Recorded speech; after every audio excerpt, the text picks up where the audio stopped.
Premiere Boyz, yeah. Yo, me and my team is the best in the world. You and your team looking stressed in the world. Said me and my team is the best in the world. Then you and your team looking stressed in the world. Yo, me and my team getting caressed by curves, and you and your team getting arrested by the curb. Me my nigga, oh, he ain't do shit except the robbery, nigga. He gon' do 6. Come through, bitch styled up with new kicks, payday flow ho, and I come with 2 chicks. Cause me and my team is the best in the world. Me and my team is the best in the world. Said me and my team is the best in the world. Best in the world, best in the world. Got a star on the sky, gentleman on the cup. And I know my team burns, we got sand in the cut. Ow. Premiere Boyz.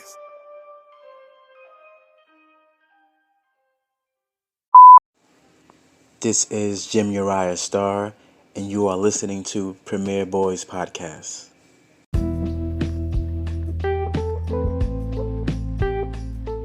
Hello, everybody. Welcome to the Premiere Boyz Podcast. This is your boy Ken, aka Mr. Gentleman. You already know what it is. It's your man's Aaron Sands, and we are back again with another one. You already know what it is. If it's Wednesday, it's the greatest podcast ever heard of in your little earphone, your little AirPods. It's the Premiere Boyz Podcast. Welcome. And it's your boy, the star Roddy Rod. We here, we back. Yeah, let's get it. Yes, and welcome back, y'all. Lowland Chief Malimal. We don't know where he at the moment. We know he was healing. Keep you in our prayer, bro. This episode for you. 18 gigs. 18 gigs. There you go. Facts. Keep your head up, bro. We gonna knock this one out the park real quick. Yeah. But if you come through, then cool. But yeah. But bro, how y'all been? I know it's been a while. We've been not around for 2 weeks. So a lot kind of happened. So how y'all been, bro? I don't know, man. I'm under the weather. Everybody be coughing on the trains and shit. Coughing on Metro North. All in the nigga face. It's been crazy. So I'm a little under the weather though, but I'm hanging in there. Just came off a successful Valentine's Day weekend. I can actually share it with you guys real quick before we continue on. So first and foremost, I want to give a shout out to this restaurant we went to, me and Bay. We went to Ayala out in Long Island City. You know, nice little Italian vibes, you know what I'm saying? A little intimate type situation. Gotta get your dress up on there for that one. But it definitely was a really dope experience. Had the chicken parm there. It was really good. They had the salmon, you know what I'm saying? Like, it was pretty tasty, pretty flavorful. The customer service was amazing. It was real top notch, you know what I'm saying? So that's something I definitely could appreciate, going to restaurants and everything like that. I was gonna make my little sneak back in the Taj real quick, but I had some guests that essentially was gonna pull up, but you know, work issues happened, so that, you know, kind of fell through. But you know, we're kind of flirting with a return back to the stomping grounds for the very bestest Saturday party ever. But yeah, all in all, it was a good little weekend, you know what I'm saying? Still trying to recover. And you know, I'm back here watching the All-Star game. Actually watching the West score 205 points. Jeez Louise. In a game. God, that defense is just non-existent at this point. It's just like, where is it? So yeah, I've been doing that along with a little bit of studying, having a little bit of trouble with Linux, but you know, working through it, trying to figure it out. So we'll see how it goes. But other than that, that's what I've been doing. Yeah, man. And then and I'm happy that you and your wife had a successful first Valentine's Day as a married couple. That's amazing, son. That's amazing. Yeah, man. Same here. Nah, you're just trying to do the same shit niggas been doing since dating, you know what I'm saying? You gotta keep it fresh. If you don't keep it fresh, it becomes stale, and next thing you know, she leaves you for the plumber, you know what I'm saying? So you don't want that. That's a fact, Sally. That's a fact, though. And Roddy, what about you, yo? How you been doing? Man, I've been I've been going hard on this Monopoly Go Cakes, and I was so mad that one person didn't help me out. I was so mad. No, like you get so close and you just miss it. Yeah. And I took a hiatus from Instagram, which was a good, much needed break. Kept myself busy on other social medias, doing other stuff. Yeah, I mean, I didn't really have no date for things for Valentine's Day, so I was just chilling, and that was it. Right, there you go. And me, how I've been doing? I've been alright. I've been grinding and stuff like that. About to finish off season 7 of MrGentleman Like the podcast. We close to the finish line. We got like 7 episodes left, season 7, and 3 to 2 episodes of all of the spin-off series Thursday shows. So yeah, I've pretty much been focused on that. I just released the Valentine's Day episode, which is doing really good, and yeah, I've been cool, and stuff like that. Yeah. But y'all already know what time it is. Yo, Sans. Anybody got packing up this week? All right, so I know we're not on cam this week, right? But I definitely put the red eye on them, and my hoodie is up. All right, but before we get into the pack it up section of this podcast, I'll just watch the All-Star game wrap up at the time of this recording, and East won 211, 186. Jeez. I don't know. Maybe was I watching the All-Star game or was I watching the Space Jam? I don't know. Yo, I remember I scored 200 points in 2K. Yeah, man. Probably was playing with the Knicks too. We should get packed up just for that. I was the Knicks actually. I was the Knicks. We were the super team. We were the super team. We were 5 years in. We won like 5 championships. Yeah, we were super team by then. Sure, made no damn sense. But I wish it was reality though. I continue to say my point. I would pack Ken up for that, but I got bigger. So the person this week's visit to the U-Haul is going to be visited by Rachel Dolezal, who is also known by Nikishi Diallo. You gotta be fucking kidding me.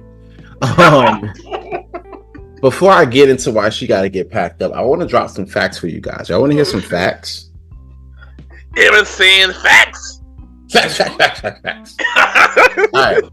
So, real quick, do you know, right? Do you know that OnlyFans, right? Y'all know OnlyFans, right? Yeah. All right. So, you know that there's over 2.1 million creators on OnlyFans. Yeah. Got all that? Sounds just about right. A lot of your faves, a lot of y'all IG faves. OnlyFans. Roddy, you might know a couple. Yeah, go on. And some of these creators, they range from like supplemental income, a couple $100 to the side, to like $1 million per month, right? That's a fact.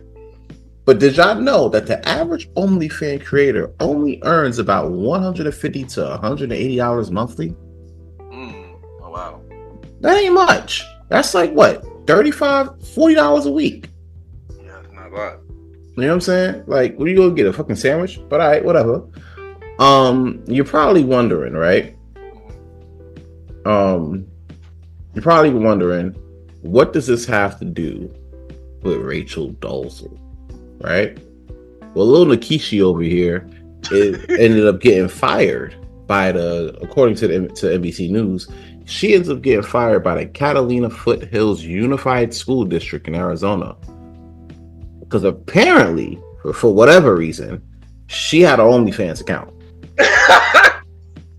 Who told her to get up there and spread them weird ass looking cheeks is beyond me, but she apparently had an account and she got fired for having said account. Apparently, according to NBC News, her account made headlines back in 2022 when leaked photos of her posing in lingerie circulated online. If y'all like white black women, then that's on y'all. But listen, you know, me personally, nah, I don't. I like my shorties to not be impersonators. Just saying. So initially, y'all know OnlyFans used to be like people be up there cooking, and it used to be for people who had fans, and only their fans would subscribe. Yeah. Right? But somewhere along the line, it just turns to thirsty niggas paying for sex scenes. You know what I'm saying? which boggles the fuck out of me because X videos is free. The hub is free. You know what I'm saying? Nah, that's free. Like, life of me, I don't understand. Like, we doing OnlyFans. But alright, whatever, to each his own. So now a lot of people don't remember Rachel Dolezal, to be fair, before I get too deep into this little situation here. So she was exposed back, and for those who didn't know, Rachel Dolezal was exposed. She used to be like a former NAACP leader, but she was exposed for pretending to be black in 2015, right? She went on a newscast talking about how she was black, even though she came from white parents and really just wanted to experience black culture. You know what I'm saying? So basically, fast forward about 8-9 years later, you know, or 8 years later, she comes to find out she had an OnlyFans account and she was posting lingerie and everything like that, doing little suggestive like photos and shit, right? The school, however, didn't learn about, according to MCUs, they didn't learn about Rachel's OnlyFans post until last Tuesday, and apparently it was contrary, according to a spokesperson for that school district. They said, quote, her posts are contrary to our district's use of social media by district's employees policy. And the policy states that employees should not communicate online in a manner that is, quote, unprofessional or that would significantly and adversely impact their work-related reputation. I know a lot of y'all know some people that's on OnlyFans, right? So my question to you is this, right? Why are these folks, right? And it's not just like ladies and stuff. We can easily pin this on ladies and everything all the night, but we not. Dudes be up here doing OnlyFans too. Y'all really out here risking y'all whole careers and shit for $150 to $180 monthly? Because let's be real, unless you're a top 1%, you know what I'm saying, top 1% person, you know, that does only, you know what I'm saying, that does this, you're seeing like a good couple million, right? But for most people, they're only seeing anywhere between like 1 to like 500 at best. You know what I'm saying? So, especially if nobody ain't really checking for you. You know what I'm saying? Especially if you're a normal person and you're not like a normal person too, like right? a public figure. You're not a public figure or anything like that.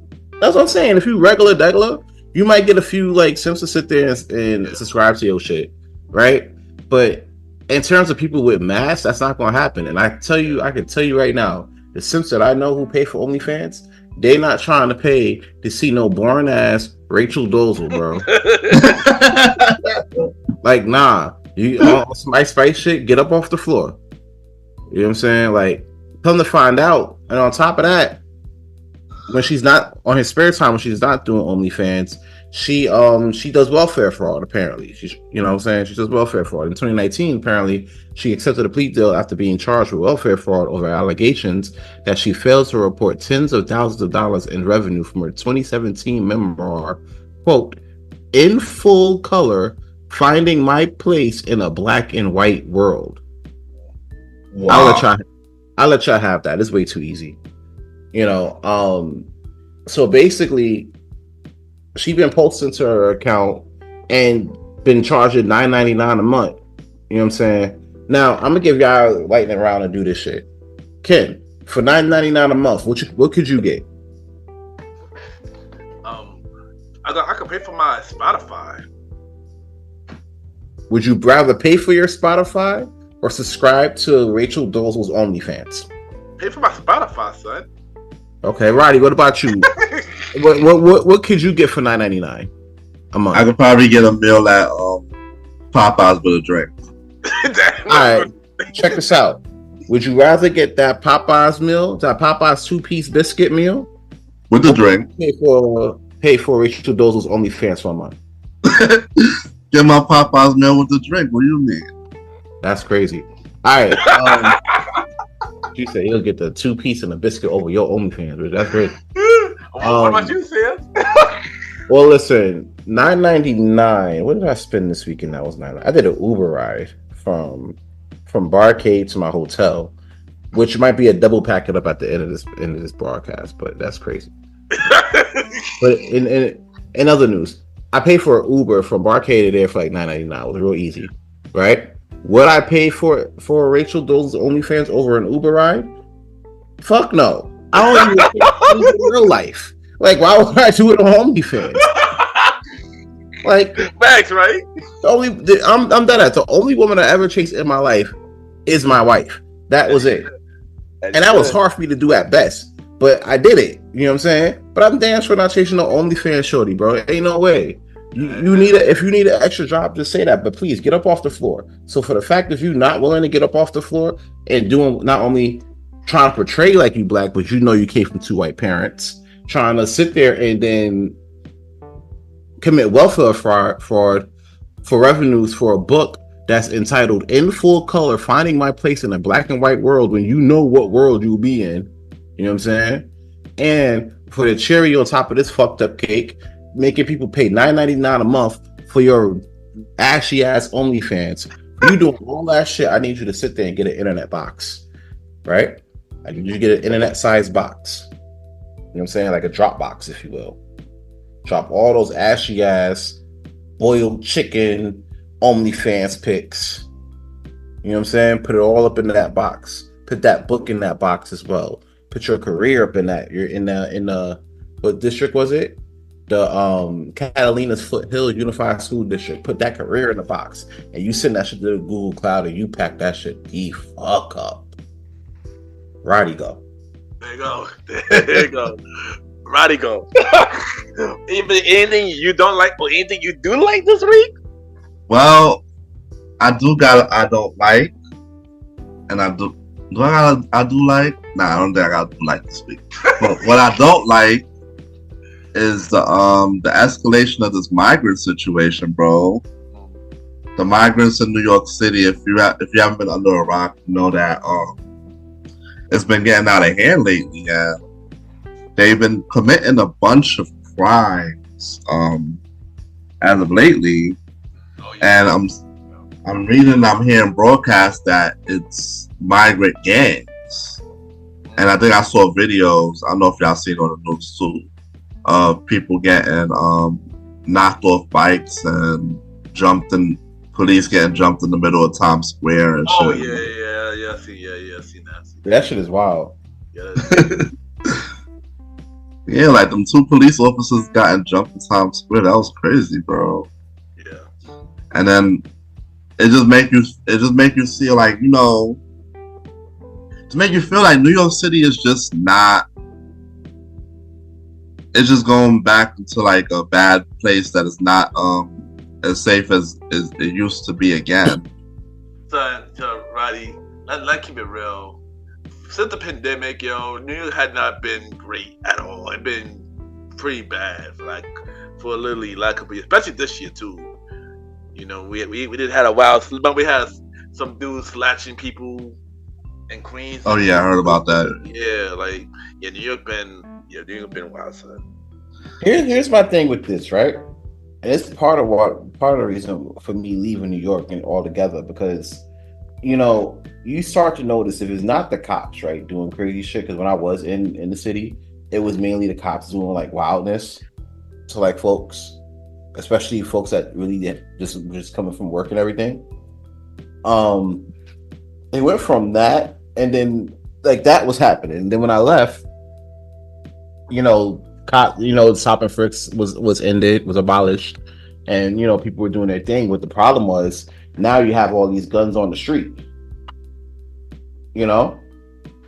And then, granted, you know, Eric Adams, like your nightlife mayor means well. I will say that. Nightlife mayor, man. Your nightlife mayor means well. You know what I'm saying? He wants to show up to all the Brooklyn parties and everything. Fine, right? But the problem is with the migrants, right? Granted, and I was saying this last night, and this may seem a bit it's going to seem a bit controversial. But if you saw my last episode of King Talk, you know it's not that controversial. You know we could get more deeper than that, right? Sorry. The fact that you got all these gangs, right? The fact that you got these gangs, these migrant gangs coming in and starting trouble, right? It sets a bad precedent for the migrants that do come here and is actually willing to do the right thing. You know what I'm saying? Yeah, that's a fact. And work their way into getting into this country. You know what I'm saying? Like there's people that came into this country that's trying to actually like go about the right path. And I understand that it's hard for new people coming into the country and trying to start anew. You know what I'm saying? I know it's hard, but there's a right way to go about things. And what's not right about it is you knowing you're going to be coming up here with gang intentions. Because that's all that shit is going to do is just disappoint your family, get you sent back, and now it's going to be a magnifying glass on all the migrants. Yeah. Because I know for a fact, like you go to like Staten Island, Long Island, they already like, nah, we don't bring the migrants here. But nah, for real, you do. Nah, I believe it. I believe it's Staten Island and Long Island said nah, chill. You know it's a problem, son. And that's the thing. So when you look at it, it's like, all right, bet. What do? You know what I'm saying? And then now you got your nightlife mayor. He's trying to mean well and shit. But now you got to deal with migrant gangs and you got to deal with the city gangs. Exactly. So you know, regular crazies on that you see on the regular. Exactly. On top of that. So like, I don't know, like what is gonna make the city a safe place to walk around in again? Like I know, like you said, I agree with you, Ken, when you said that ever since the pandemic, it's just been hard and it's been crazy, real crazy. Crimes weighs heavy.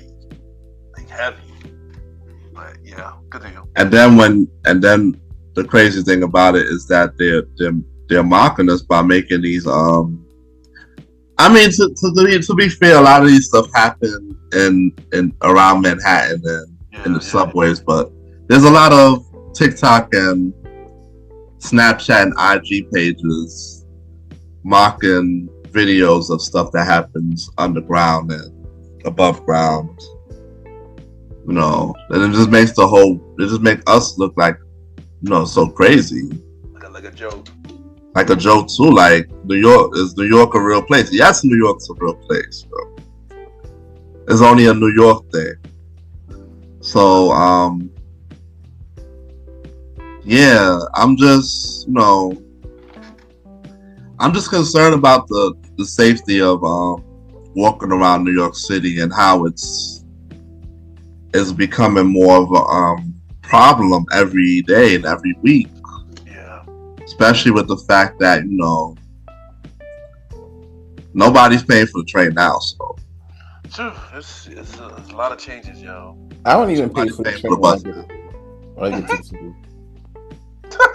Yeah, sure. I've seen police officers open that gate, boy. Yo, you want to know something crazy though about those gates? There's police officers, right? There's not even police officers guarding the gates. You got like allied security guards guarding the gates now. So God. I've seen that in the city, like 34. And they like you can still hop the turnstiles, but they won't do shit, bro. Oh yeah. But they'll guard the door because they know people walk through the door. So their only job literally is to guard the door. And half of them don't even give a fuck like that. Yeah. Well, but then you're still hopping the turnstile, so you're not solving all the problem. And that's the problem because you don't have the turnstiles, and two, you got the new turnstiles, but those people are letting more people in. Yeah. Well, the God King Spider already showed a hack video, so that's over with. Yeah. And that went viral. Wow. Y'all seen that video? Nah, I didn't. I've seen that. I know you could get at least 5 or 6 people up in those gates, you know? Yeah, they keep it open for a while because they have it at Suffolk Boulevard, right where the air train is. Mm-hmm. So it's like my thing is like, yo, we have a lot of problems, and man, Adams is. I mean, we could blame him, but it's just out of his control on how to put a handle on everything that's happening, and that's what I don't like this week. Alright, well, before I do Mr. Gentleman review of the week, I got a question to ask y'all related to what you just mentioned, Roddy. So if we have a different mayor, or maybe even Andrew Cuomo, aka Cowboy Cuomo, do you think things would change if we had different leadership in New York? I think it would, but at the same time, it won't be in benefit of us. You know what I'm saying? It'll go back to like the Bloomberg days. Oh God. Oh damn. Because honestly, here's the thing. I believe in when it comes down to like the politics things, it's always like a swing of the pendulum. We're at the part of the pendulum where it's going back too far to the left. You know what I'm saying? Where a whole bunch of shit is going on. Prostitution is basically legal. People kick police officers, and then they get out on bail in like 6 hours. Ken, I remember you fought a police officer one time. We couldn't find you for like a day and a half. Yeah, those, yeah. You know what I'm saying? Like now these guys are getting off like within the same before the sundown. You know what I'm saying? Yeah. So I feel like it's eventually gonna go back the other way, but at the same time, like it's not gonna be good, but it may be needed. Yeah. In order for the to take place. Yeah. I mean, I do think we might need new leadership because Eric Adams. I mean, I don't think he haven't really been doing a great job or any job for that matter. One thing we know he's been known for is being outside of different events. But maybe different leadership will probably help. I might agree with Sands. I'm not sure it will benefit us though. At all. I do agree with that part. What Sands said though. Send that man back to Charm Bar. Word to Mac. Yeah. And I mean, what about you? Go ahead. Say what about you, Roddy? I mean, different leadership will bring. It depends on the person and what they have the vision. So like, you just don't know like how it will go. I mean, I just know that if the person's more stern about their business, then it'll be different rules and different things going on because, it wasn't stop and frisk back in the day, and all the stuff we had. And now it's just like nobody really giving a fuck about anything. Yeah. And we need that. We need to get some type of control and some type of order in place for this because like the longer it goes on, the more worse it'll be out here, like in New York. And it's like it's already bad with the inflation and the fact that nobody really got money like that. So it's already bad to go into like your local pharmacy, Dwayne Reed and Target, and you gotta call people to pick up items that you never had to pick up for because it's locked up. So it's just, the leadership should have helped, but you just don't know where it's gonna go because they have their own ideas as well as what they want to do to fix the problem, or if they are going to fix the problem. That's what I'm gonna say. Yeah, there you go.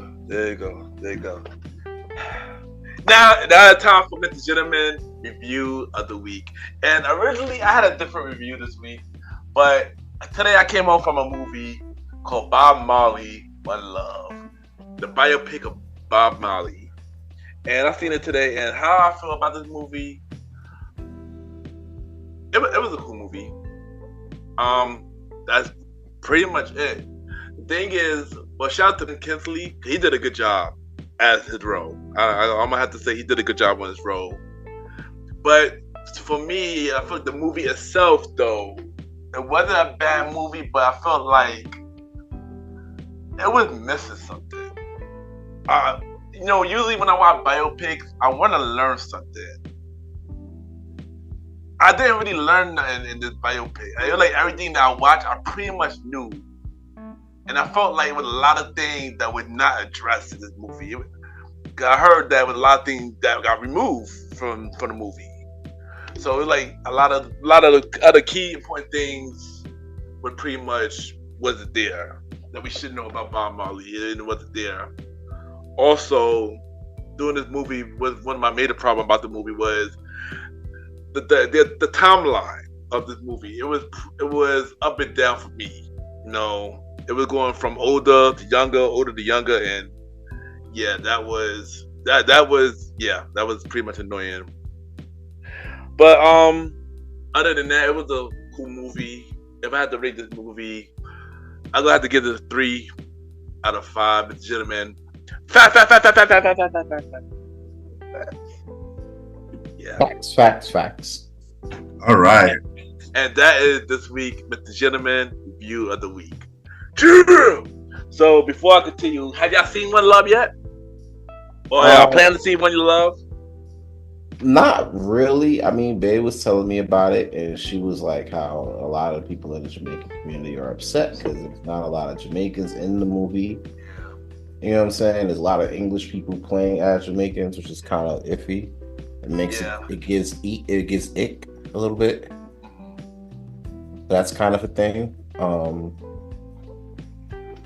But other than that, like we saw on MTV, they had a few songs. Few of his videos they played, which is crazy because you almost would never see a Bob Marley video on MTV like that nowadays. Yeah, I know. And they only did it for the movie, so I feel like this is the thing that they're gonna kind of do for a little bit, for like maybe like a month or two, or while it's in theaters, and then when it's out of theaters, they're just gonna go back to playing Taylor Swift. That's true. That's a fact. We got a lot to talk about that girl. Oh, G. Louise. I'm thinking about watching it. Yeah. I'm curious to see what it's about and stuff. Yeah, I'll watch it. Yeah. But don't worry, this movie did good in the box office this weekend. I heard it's a movie that done way worse doing the box office. And hopefully I will watch that movie and I will review it on the show. Well, probably next episode. I will watch it. I'll probably review it next episode. I want to see that this movie, Madam Web, is that bad as what people see. Yeah, I heard that shit was ass juice. I heard too. I want to see for myself, but then again, Marvel and Sony, other than the Spider-Man series, been pretty bad. If y'all watch that movie Morbius.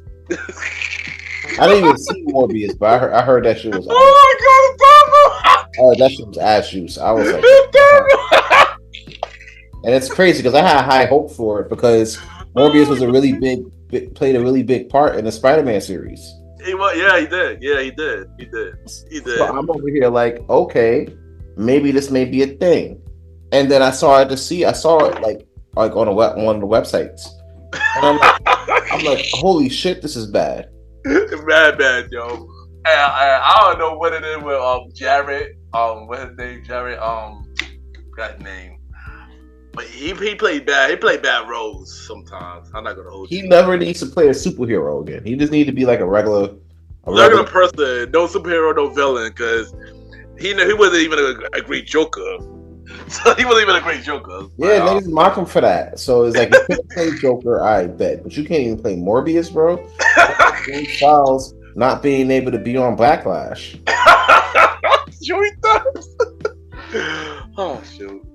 Oh man. The only difference is Joey Styles could call a Backlash. Apparently, Jared Leto can't be a Morbius. that day, Jared Leto. There you go. That day, Jared Leto. But yeah. But I probably will review Madam Web next episode from the next Mr. Gentleman Review of the Week. I usually don't call my reviews early, but this will be a fun review next episode. But before we get to the prequel, we haven't done this last episode. I forgot to even do this last episode.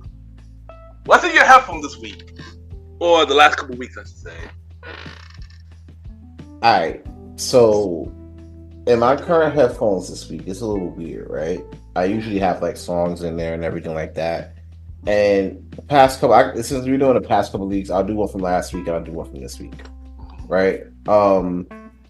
So last week, right, it was weird. So I have like instrumentals on my headphones, like a lot of Knife Wonder, a lot of DJ Premier, Alchemist type shit, right?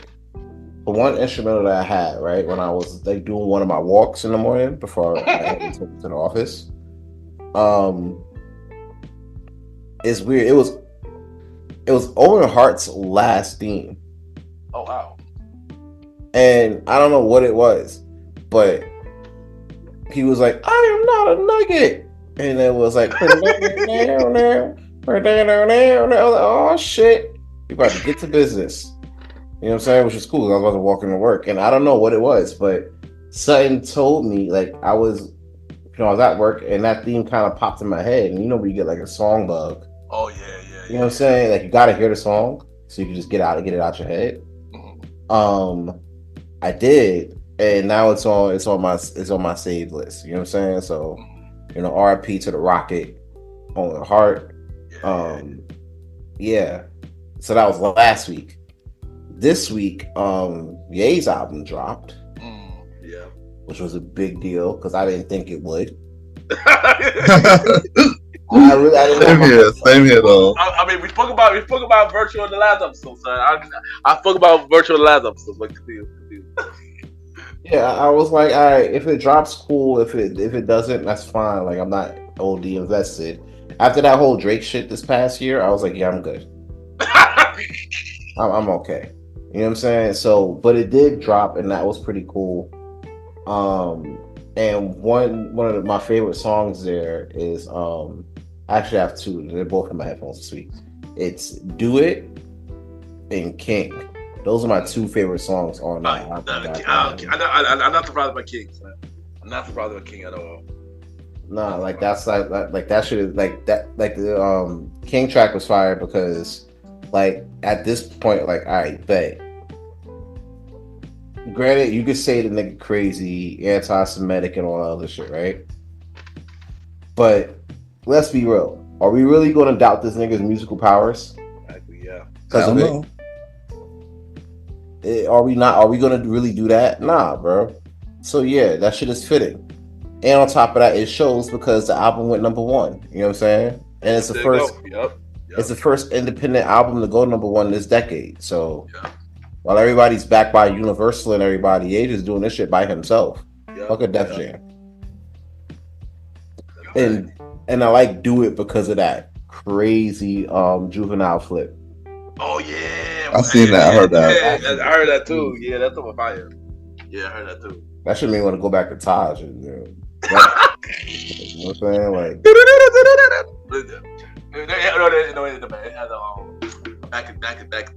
back that ass up sample. That shit is crazy. It was. I gotta listen to that one again now. I gotta listen to that one again. All right, Roddy, what about you, yo? Man, I was in my little Wayne bag the past couple of weeks. I was listening to like a lot of his hits. Love Me, I'm Single, 6 foot, 7 foot. A lot of joints that he had with a lot of joints he featured with Drake. She Will and whatnot. Also, I did listen to the Kanye album as well, and it sounded familiar because it sounded like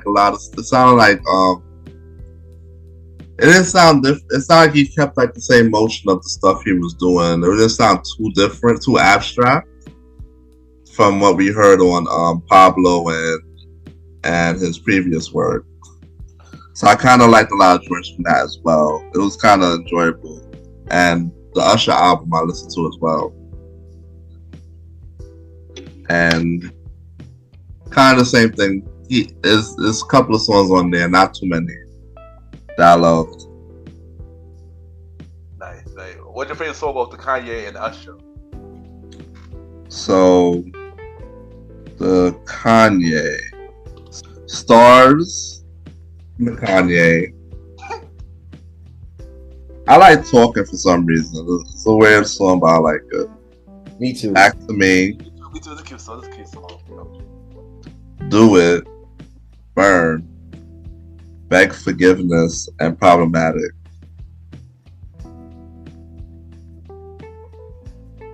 I heard Vultures already, but I ain't really messing with it. Yeah. And the Usher album, so.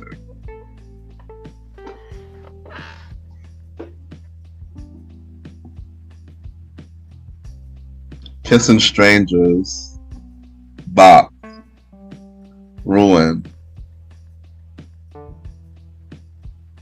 Room in a Room, and I'm the Party. Off the Usher album. Alright, there you go. What's in my headphones this week is last week and this week. Last week I would say Justin Timberlake new song "Selfish" is in my headphones. Of course, Coming Home Usher is in my headphones. Kanye and Ty Dolla $ign album is in my headphones. And two diss tracks is in my headphones. That one of them I was curious about, and another one I found out about it recently. The one that I was curious about was Lotto's Sunday Service. Apparently, she made a response to Ice Spice song "Fart," and yeah, Lotto diss track is just like "Fart." It was terrible. Fart. It's terrible. Like, what the hell? So would it be safe to say that is a fart? Yeah, farts. basically. And the second this song I heard, which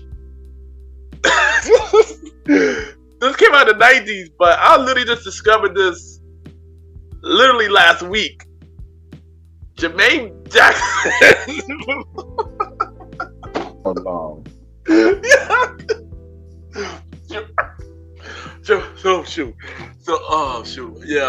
Jermaine Jackson apparently got this song for Michael, for his brother Michael Jackson, that came out in the 90s, called Bad at the Mouth or something like Mouth for the Bad, something like that. Turns out there's two versions of it. One is a single version, which is just pretty much a breakup song, and the other one is the diss track towards Michael. And the reason why I thought I would listen to this track, because somebody posted on Facebook about they were comparing Jermaine's song to Jafar Jackson's new song "Rebirth from Michael," which, by the way, was taken off Spotify because it was a leaked release, from what I heard. Yeah, it was a leaked release, from what I heard. So I look at the comment and it said this was a diss track. I'm like this a diss track? It's just when. The person told me about it, so I was curious about it, and I listened to it, and I heard the song, and I ain't gonna hold you. It got a New Jack Swing vibe to it. It came out in 1991. New Jack Swing would do his thing and stuff like that. I heard it. The song is a little catchy. I mean, I don't know why he just Michael though. The song is catchy though. The song is catchy. And I went down a rabbit hole to see who wrote the song. And when I saw the names, I laughed when I saw the name who wrote the song. Yeah, you wanna know who wrote the song, son? Who wrote the song? Not only Jermaine Jackson, but L.A. Reid. Oh, so that was a couple of heat ass haters. Hold up, Babyface. And Lisa Left Eye Lopez. Yes, that's serious, son. That's serious. I went down even more rabbit hole to listen to the song. She's on the background of the song. I hear her in the background. Yeah, I hear her in the background. That was her like, yo, that's Left Eye I hear in the song. I know that fuck, that's Left Eye I hear. Wow. That's insane. Yeah. Yeah, I got a lyric, right? There was a lyric that stood out to me. I heard this. We discussed this in the chat. I came across a lyric that kind of startled me, right? I'm going to read it to y'all real quick. read it. Text messages here, we read, you know what I'm saying? Like, look, really lyrics here too. I mean, if y'all heard last season, Malimal, it says sexy red lyrics. We don't have to go down too much of that rabbit hole, but yeah. He said, quote, talking about once you were made, you changed your shade. Dang. I'm like, bro, why are you talking about this nigga's vitiligo? Word, yo. Like, that's crazy. You know he had vitiligo, and you want to Yeah. be like, oh, you changed his shade. You know what's crazy? That nigga made that theme song because nobody didn't want to listen to Let's Get Serious. Like a serious. Nobody listened to Let's Get Serious. And it's crazy because Stevie Wonder wrote that. Like a serious, right? Yeah, he wrote Let's Get Serious. And nobody heard it. I heard later. I heard later in life. I didn't hear it. Nobody took it serious. So now you want to diss Michael, and this is post Thriller. We getting like to bad. Post Thriller, no, post bad too. This is 91, so this is like That was 91. Oh yeah, he was ready to die. Like yeah, exactly. He was ready to die, and nobody was checking for Jermaine in that whack ass perm back in 91. Not at all. Nope. I didn't know this song existed until like last week. I heard this song before, and the crazy part about it was when it dropped, there was a whole news Inside Edition did a whole thing about it. Oh wow. You know what I'm saying? Covering it, cover the lyrics and everything. I'm like, all right, yeah, but it, that's crazy. But the crazier part is Michael didn't even respond at all. But we all know what his response was though. Michael's response was he came up with Dangerous, with another number one album. He also had the History tour was around that time too, right? Or the Bad tour. One of the tours around that time, right? Had one of the biggest tours around that time. Was it Bad or was it History? I think you had History. It's 91's. It probably was History. Yeah, it's about History. And he was about to do the Super Bowl a couple years from now.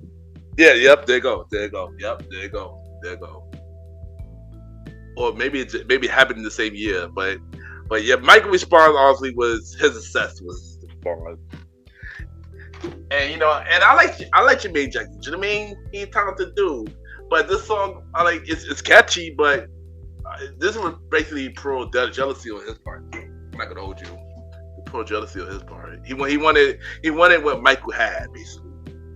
I'm like, bro, you dated Hazel Gordy. What's better than that? That's a fact, yo. That's a fact. You dated Hazel Gordy. Yeah, that's a fact, yo. But yeah, yo, I listened to Jermaine's song, and yeah, it was interesting. It was interesting. But to answer your question about the songs I like, even though I'm gonna do a few review on Mr. Gentleman, like the pocket business, and conversate about music about D2 albums. For the Kanye Tyler Doll songs I like is Beg for Forgiveness. I like Do It. I like Hood Rat, and another song he had on. I forgot what it was. I think it was the song before King. I believe it was the song before King. I can't remember what it was, but yeah. And also Talking was a cute song. I like that song too. For Coming Home, I like Bop. I like Stone Cold Freak. I like Song You Have with the Dream on his album, and I Am the Party, Room to a Room, and I believe in one of us, something like that. Yeah. And that's what's in our headphone this week. Now it's time for the prequel, Small News That Matters. And we got a couple of prequels on this. A couple of albums coming out. As you know, Super Bowl was last week. We're gonna talk more about that later. But the sad part is everybody not talking about, Kate, talk about, the Chief winning. Nobody not even talking about Usher halftime performance. We're gonna talk about that a little later. Hell, people not even talking about Taylor Swift. The biggest thing of the Super Bowl, this one announcement by Beyonce, and she announced that she having a country album called Act 2, which is the follow-up to Renaissance, which is dropping on March 29th. And she dropped 2 songs off that album already, which is Text 'Em Hold 'Em and 16 Carriage. How y'all feel about this? Beyonce dropping the country album, stuff like that. Have y'all heard the country song? I heard both of these songs, and I can firmly attest that this whole shit is a whole grift alert. Grift alert. Grift alert. Grift alert. Woo, woo, woo. Grift alert. Grift alert. Woo, woo, woo.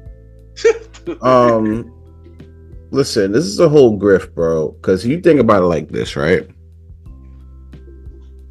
Beyonce been doing this shit for about like 25, 27 years, right? Yeah. When have you ever heard her be like, "Oh, I got a country background and I'm going to explore it"? When have you ever heard her say that shit? Well, like the same conversation we had off the chat. She was down south, but her announcing a country album was pretty random. I'm not even gonna hold you on that. Pretty random. That's what I'm saying. Like, granted, you say you from the South, right? I bet. Meg from the South. I don't see her doing country shit. Andre 3000. He went to the flute before he did country shit. Yeah, that's fact. Yeah. You know what I'm saying? It just comes off as grifty for me because, let's be real. You're really only seeing this because Jay-Z said what he said about the Grammys when he got his Ike Global Award when he was at the Grammys. They really only pulled up there just for him to get his award, talk to a few people for a bit, and then dip. That's really it, right? And in that statement that Jay-Z made regarding it when he won his award, he basically was talking about, Beyonce had never. He basically said the same shit Kanye said, but everybody was like, "Oh, that's smart," even though Kanye said it like 15 years ago. Yeah, but only different way. It was on MTV, it was at VMA, it was on the Grammys. Yeah, but even then, do say is it not facts though? It is fact. Like niggas say that he then gets canceled by Taylor Swift and gets kicked out the Super Bowl suite. You know what I'm saying? But Jay-Z said it. Yeah, he gets kicked out the Super Bowl suite over saying some shit he said like 15 years ago, which was factual. And then Jay-Z says it, and they're like, "Oh, that's intellectual. Yeah, that's smart." Yeah, that's a fact. Yeah, that's like, no, your wife's a grifter. I'm sorry, she's a grifter. And for all those who don't like grifters, right? And actually like country music, black country singers, and not just like Beyonce and okay, we'll tolerate a country album because you're a Beyonce. I came up with a list. I made a list of a few black country singers that you are more than happy to support if you really trying to rock with this country shit. If you're really just a fan of Beyonce and don't really care about country music, then you can fast forward this part. I'm just going to go down the list real quick. Mickey Guyton, Charlie Pride, Cowboy Troy, Darius Rucker, Kane Brown. Who's that? Kane Brown dope. Kane Brown dope. Kane Brown is dope. Cleve. Say that again? Cleve Francis, Carl Ray, Jimmy Allen, Petrella, Brittany Spencer, Aaron Neville, Trini Triggs. Hell, Tina Turner. Her first album was a country album. Yeah, it was. Oh, don't forget War and Trinity. They was nominated for the Grammys for Best New Artist. Mm-hmm. What else you got? You got hold on, I'm still scrolling. I had a whole list here. And it's even Nelly came out with a country album. Yeah. Even Nelly came out with a country album a couple years ago. Alright, I got some more. Rihanna Giddens, D. Ford Bailey, Leslie Riddle, Mio Marks, Linda Martell, Milton Patton, Blanco Brown, Bree Lynn, Carolina Chocolate Drops as a group, and Reese Palmer. Any one of those would be fine in the support because they actually do this country shit. They're not just out here trying to grift so they could win the award. And to be honest with you, she's not even going to win that. She's not going to win Best Album of the Year for that because guess what? Taylor dropping another album. Yep, Taylor dropping another album. And I got to hold you as much Taylor is overrated. Yeah, Taylor's going to win again. It's pretty obvious, but yeah. She going to win again because that's the type of music that niggas like in Target when they're shopping for Chobani yogurt. They're trying to get the 2-for-1 on Chobani yogurt and they want to hear Taylor Swift in the background.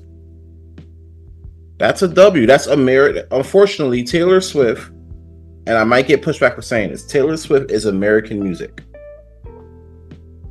If you go, if somebody from Africa comes to you and be like, hey, give me your best example of American music, they're going to point to Taylor Swift. You're not wrong on that one. Beyonce coming out with a country album ain't going to change that either, so yeah. You can try. Which I mean, hold on, Roddy, what do you got to say about this? Before I say my piece on that. Well, yeah, like I agree with Sands with the whole grifter. But I'm noticing that everybody's just trying to change up their genre lately. Yeah. She's not the only one. Like a lot of people, you've been hearing Drake on reggaeton and I mean, dancehall and all that. I mean, Drake is the new sexual. So and the house album 2 years back. Yeah. So it's like, I don't know. I feel like everybody's just trying to see where if they could divert away from what they were born to do. Because I think Wayne had a rock album too, right? Yeah, he did. And that flopped, I think. Sally.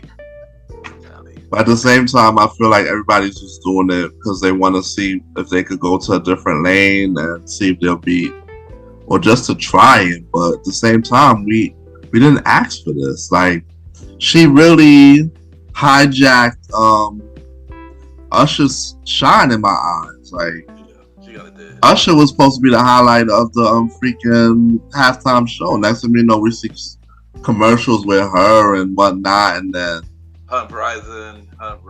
Yeah, her Verizon and stuff. And yo, I know that like she dropped it now, but you could have saved this for like a later time of the year. Like you didn't need the Super Bowl announcement because you're freaking Beyonce. She should have saved it for the next day. Yeah, you're freaking Beyonce. You don't need that announcement. People go hard for your music regardless if you say you're dropping it at midnight anyway. So like, yo, like I just feel like, yo, why does she have to grab the attention away from this man to get his comeback sales? Like he still got his sales and his certifications on streaming. Yeah, platinum and all that stuff. I seen that. Congrats to Usher. Confessions Now Diamond album. Yeah, I thought it was already a diamond album. Me too. I thought it was too. But yeah. One time diamond. I think one time, 2 time. I think probably 2 times. I know. Yeah, it's now a diamond single now too. So yeah, continue, Roddy. So like, no. I just had to rant about like her taking a shine away because like you hear this announcement of Usher performing, so give him his shine. You don't see Taylor Swift was going up there and performing and doing most of the as music wise. But of course she was there, and we seen her on camera every 5 minutes. But yeah, but what would you think if Taylor Swift changed from what she was doing to doing straight R&B? I'm talking about like trying to sing like Mary or trying to do soul R&B. I would have said she'd be grifting too. Exactly. That's not her lane. I mean, to be fair, she already switched lanes already. And mind you, Taylor Swift was a country artist, but she went to country to pop, so she kind of did already switch lanes already. Or she do a collabo with an Afrobeats person. I wouldn't be surprised at this point. Then again, Selena Gomez did with "Calm Down," right? Exactly. Yeah, and that shit didn't even sound right. Like what? So these are all examples of grifting. At this point, anything possible music. At this point, to be fair, anything possible music. How I feel about Beyonce country album? Like I said, the shocker. I do agree with Shaw. She took the moment from us. I wasn't feeling that. Also, I feel like the only reason she is doing this album is because she won album of the year. I don't know why she won it so bad, but she won album of the year, and she doing all she can to do it. And if you noticed her Renaissance saga, the first saga was house music. Second is country, And rumor has it the third will be rock. From what I hear, I heard her third act is gonna be rock. She's gonna come up with a rock album next. No lie. Why do I think that Beyonce won't try to dip into the Afro beats before that? At this point, she kind of already did. If you listen to the Lion King album, she kind of already did. Actually, the Lion King soundtrack, she did. Oh, the Lion King soundtrack. Yeah, she already did. I mean, to be fair, can we give Beyonce the same name as Drake as a music sexual? I think she deserves that name now too. At this point, I don't think it's a music sexual situation with Beyonce though, because at least with Drake, you been knew he was on that bullshit. you knew that from Find Your Love. You been knew that was gonna be a thing. Beyonce, this is new for her. Yeah, but I knew Beyonce definitely gonna try to be the best artist in the world now. Especially, I think honestly, once she get the album of the year, she be satisfied at this point. But yeah. But then again, when I think about it, there is nothing wrong with you being versatile at the same time, because you do bring up more fan base. No. But they're doing it. I'm not mad at the versatility. I'm mad about the purpose. The purpose. There we go. Thank you. I feel like Drake doing it for no purpose. I feel like they just doing it to do it at this point. I wouldn't be surprised if Drake come up with a country album. I wouldn't be surprised. And you encroaching on people that's actually trying to do country because they want to do country, not because you got streams to hit and awards to win. Yeah, pretty much. There you go. Yeah, pretty much. And I heard 2 songs, and Texas Hold'em is catchy, but yeah, that's pretty much it. I didn't like the 16 Karat song too much. It wasn't my thing. But yeah, album Act 2 come out March 29th, and yeah. But here's the thing before we continue. A lot of country stations not playing Beyonce country songs though at all. Like, they're not playing her country records from what I heard. It's like they boycotted. Yeah, basically, pretty much. Because they know what it is. Oh, they see the fuckery, right? I mean, don't get me wrong, yo. Beyonce is a black woman that's killing it. Don't get me wrong on that. But how the country, I don't know. I don't know how I feel about it. I don't know how I feel about it. If it work out for her, then cool. But I don't think she's doing it on good intention, though. Yeah. Especially because she announced it during Usher's Super Bowl moment. So yeah, literally right after his Super Bowl performance, right? Yeah, like right after the shit. Like, oh, you got your big one, and now it's my turn. Yeah, that's wild, man. And I get it, Jay-Z running Super Bowl. That could be a Jay-Z marketing thing too. Jay-Z was. Oh. So Jay-Z like, yo, baby. Yo, I'm gonna put, when to put your promo, I'm gonna do it right now. You need to win album of the year. Taylor Swift just announced your new album. You gotta win album of the year. We're gonna drop this country album. Drop this promo. I can't help, baby. I can't help. Yeah. You know what's crazy though? For somebody that swear they don't care about the NFL and the Grammys, they really do care about the NFL. Yeah, pretty much. Pretty much. That's pretty much. Oh, we don't care about the Grammys. That's gross. Oh, we don't care about what the NFL do. We should be kneeling. Now NFL throw money your way. Oh, we should be past kneeling. Oh, you don't care about the Grammys. Also, hey, here's my country album that's going to make it right in time for Grammy consideration for next year. Yeah. Grammys consideration ends the end of September. So she pretty early. Really early. Oh, if you single, put your hands up, but then you creeping back to your husband who cheated on you. That's crazy. Yeah. All right. Y'all believe these guys if y'all want. I'm good. There you go. Next on the pre-crew, small news that matters. Justin Timberlake got a new album coming out on March 15th called Everything I Thought It Was. And already came out with the first single off that album called Selfish. All y'all look forward to the new album. Probably not, Roddy. Yeah. I like JT's. I ain't looking forward to this album. I'm curious. It's more me curious about it. I don't know what other song he got on it or who's on it. I heard Toby Nitway is on the album, but I don't know who else is on the album. This will be given 56 love sound vibe, but I haven't got that vibe off the first single yet. But yeah, I mean, I'm curious. It's a comeback, so we gotta see. It might be up in the air. I can't really knock it out. Can't put my whole thing. Here's the thing: the last JT album, I was excited about the last JT album, but it turns out it was more of a country album, which was Man in the Woods, and that turned out to be a country album. So yeah. And how did it do? I mean, I think it did good, Billboard wise, but I wasn't feeling the album though. Yeah. Well, hopefully this album is different. So this album come out on March 15th, and yeah. Well, this next artist, they had a collab on Drake album for All the Dogs, and now they decided to do a collab album. Drake and J. Cole is planning to have a collab album. How y'all feel about that?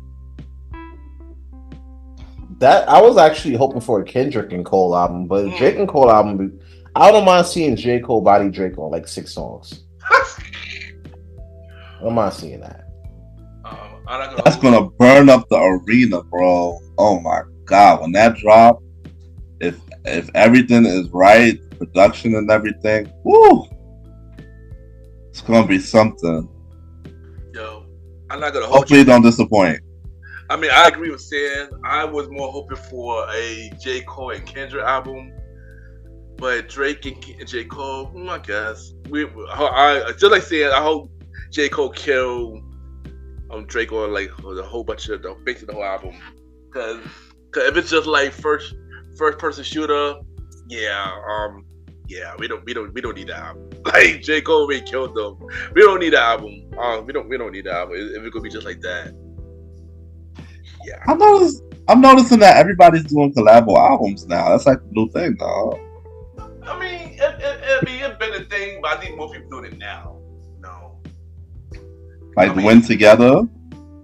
Yeah, Win Together, yeah, basically. I mean, we go far back from Jay-Z and Linkin Park, for Jay-Z and R. Kelly, Trice, from Lil Wayne, and Drake had one. Who else? Watch the Throne, right? Watch the Throne had one. Lil Wayne and 2 Chainz had one recently.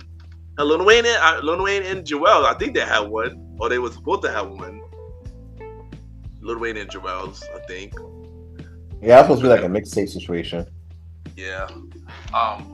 Hell, also Ryan Leslie, Fabulous, and Neo were supposed to be a supergroup, and they were supposed to come out with a collab album. I'm upset that never happened.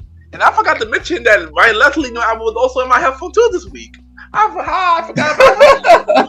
I forgot about him. I forgot Ryan Leslie. I forgot about my guy Ryan Leslie. But back. I want to see Fab do a collab album. To be honest. Well, he did one with Jadakiss a couple years ago.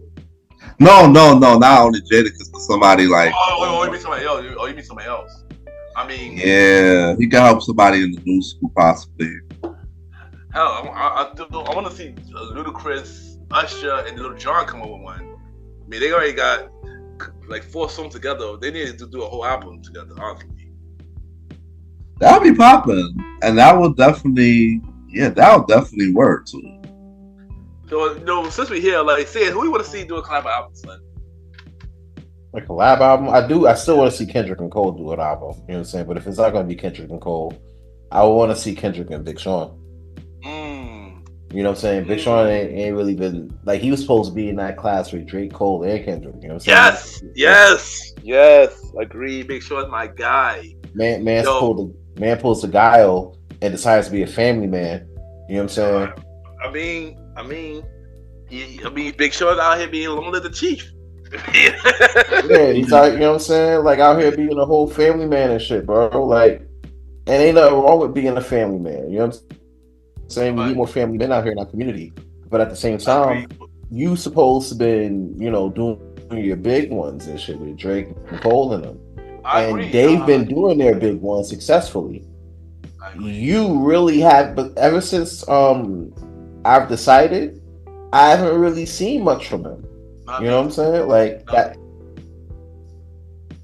that's been kind of crazy. So yeah, I want to see a Kendrick and Cole situation where they go back and forth. You know, crazy. Maybe get SZA on the track. I don't know. Ooh, that'd be fire. Ooh, that'd be fire. But before we get to the next news, Big Sean actually did have a collab album with his baby mom, I think wife. Wait, they married, right? Him and Janae, right? They married. I believe so. I didn't they are? Oh, I thought that was just together. Okay. Oh, I don't know. I was asking y'all. I'm not sure if they're married. I think they're just together. Yeah, I know. Yeah, I know they are. Hold up, Premier Boys fact check. Oh yeah, check it. Promote the fact check. Yeah, check that real quick. Is Janae and Big Sean married or they just together? We want to get the info real quick. Okay. She did have a spouse. Dot. Yeah, she was married to Dr. Jeans between 2014 and 2017. Yeah. She is not married right now. She's just dealing with Big Sean, and I'm wondering if he could fight because listen. Nah, Janae, oh my god. I will tell you right now, and Bay knows this, so it's not a surprise. She's definitely one of my celebrity crushes. It's the eyes for me. Nah. They will send you to the shadow realm. I will say that. She's one of my two. God damn. But yeah, remember him and Janae did have a collab album called 1220, 1288. Is it 1288? 28, something like that. 1288. And it was a dope album, when they did a collab album before. It was pretty dope. I remember that. Yeah. I like them. I like when they do this together, and the fact that they do together, having kids and stuff. I mean, they're not married, I don't think, but it's good that they're together, killing it, stuff like that. Yeah, that's all great and all, but I need to see some bars, bro. But where the bars are? But Sam, good thing you said this because this is a nice segue because Big Sean actually got a new album coming out. Big Sean actually got a new album coming out. I don't know much about it. It is said that Big Sean got a new album coming out this year. That's all I know. We don't know what it's called. We don't know when it's released. We don't know release. He got a new album coming out this year. So clearly, you kind of answer how you feel about it. Well, that's what's up. I'll look forward to hearing it to see what what's going on. But yeah, we need to see some of the bars, bro. Let's get back to why you should have been like one of the top 4 artists right now to be doing it. I agree. Young Boy should not be in that. Young Boy really took his spot, bro, and that didn't need to happen. Yo, Roddy, how you feel about Big Sean coming a new album this year? I'm ready to see what it do, man. Let's see what it do, man. It's been a minute. Let's see if he still got it. That's it. Yeah, one thing about Big Sean, very underrated, son. And I agree with you saying he definitely in that class with Drake, Kendrick, J. Cole. He definitely up there. I noticed he had not made music since he left Good Music. So with Kanye label. So I noticed that, but I can't wait to see what he could do without Good Music. So yeah, boy. Kanye really sat there and said the worst mistake he made was signing Big Sean. That was wild. Yeah, that was. And sorry, Kanye, but that was the biggest thing you done was releasing Big Sean.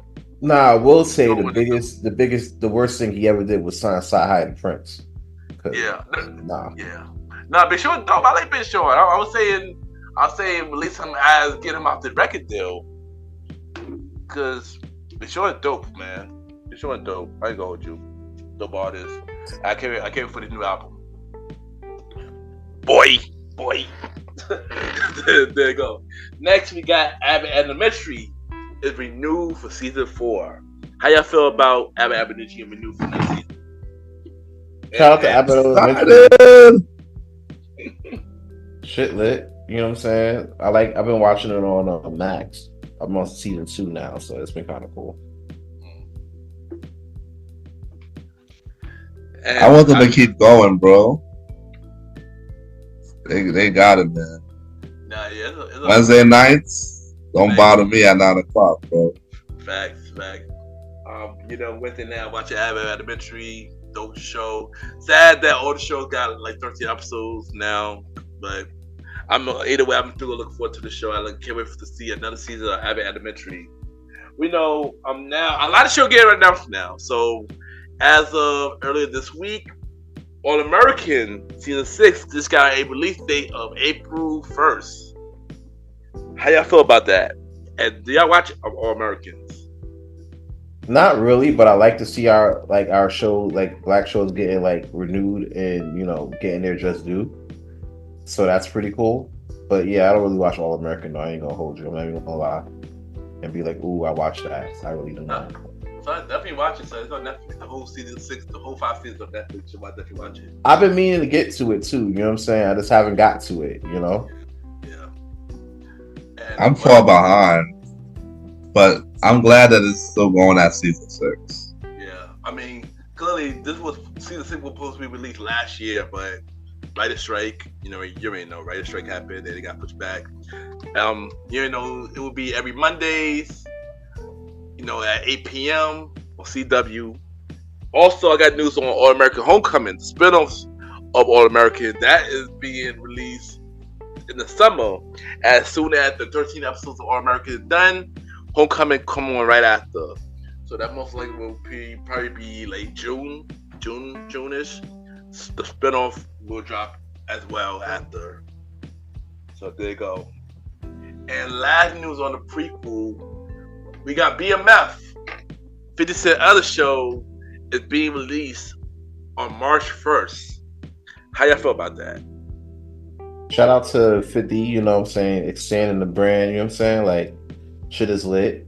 BMF back, can't stand the rain. It is what it is. There you go.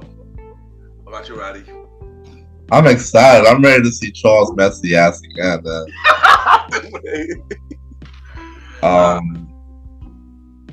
South D clap. South D's messing with La La. So I'm ready to see them back on the screen. So yeah. You ain't know out of all the 50 shows, this is probably the weakest to me. This is the weakest, but he got his moments. Yeah, of course I have moments, of course. But I just say this is the weakest. I mean, it's not a bad show. I just say it's not a bad show, but I just say out of the shows that's out, this is 50 weakest. Hopefully this show becomes the strongest this season. We're ready to be seen. I am looking forward to season 3. And yeah, March 1st.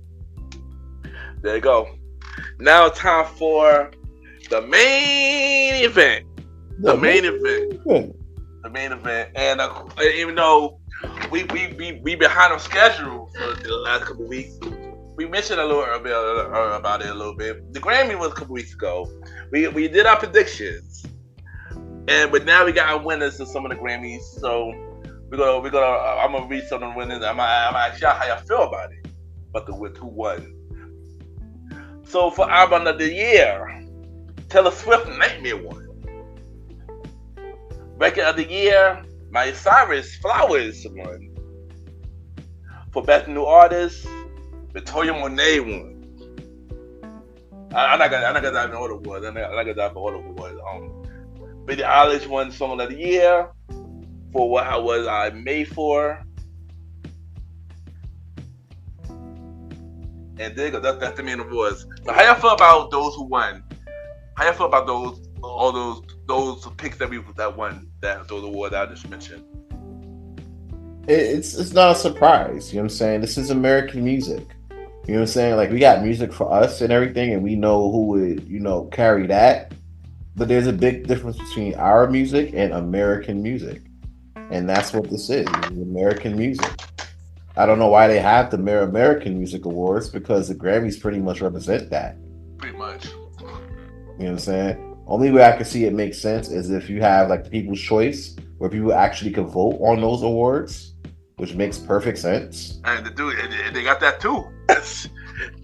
And see, and that makes sense. I could get with that, because here it is. You got people voting for it. With the Grammys, you got like certain groups, the secretive group of like 15 people that vote for this shit. That's a fact, son. Yeah, it's like the Supreme Court. You know what I'm saying? Like, Another fact, yo, when they mentioned about them voting, I'm like, where are y'all voting for these awards? Like, yeah. And that's the thing. That's why you see Taylor Swift win like 2 to 3 Grammys a year. You know what I'm saying? That's why you see Olivia Rodrigo still getting, nominated. You know what I'm saying? So when you read the list of the main awards, I'm going through it. I'm like, all right, okay. Yeah. And yeah. You know what I'm saying? Like, no, for real. Like, all right, that's great. You know what I'm saying? Like, this is not to be surprised. You know what I'm saying? I'm not really surprised at that, at any of it. Yeah, I mean, me either. I mean, Taylor Swift album of the year. I mean, honestly, we spoke about the prediction on the show. We all said Taylor Swift was going to win, and she pretty much won. I wasn't really surprised about that at all. Record of the year.